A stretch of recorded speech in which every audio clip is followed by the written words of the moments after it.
এটি হচ্ছে মেহেরপুর চুয়াডাঙ্গা সড়কের আমঝুপি।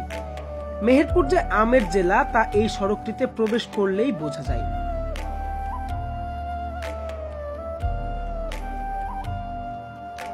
আমের মুকুলে মুকুলে ভরে গেছে মেহেরপুরের প্রতিটি বাগান।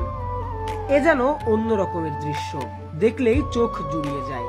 আবার আমের মুকুলের মন মাতানো মোমো গন্ধে যেন নেশা লেগে যায়। এ জেলায় প্রচুর আমের বাগান রয়েছে, আর এসব বাগান থেকে সৌরভ ছড়াচ্ছে আমের মুকুল। আমের জন্য বিখ্যাত দেশের দক্ষিণ পশ্চিমাঞ্চলের জেলা মেহেরপুর। বিশেষ করে মেহেরপুরের ল্যাংড়া, হিমসাগর, বোম্বাই ও আম্রপালি জাতের আমের কদর ও খ্যাতি দেশ জুড়ে। প্রতি বছর এই জেলার আম এলাকার চাহিদা মিটিয়ে শুধু দেশেই নয়, বিদেশেও রপ্তানি করা হয়। এবার মাঘের শুরু থেকেই আম বাগানগুলোতে মুকুলে মুকুলে ভরে গেছে।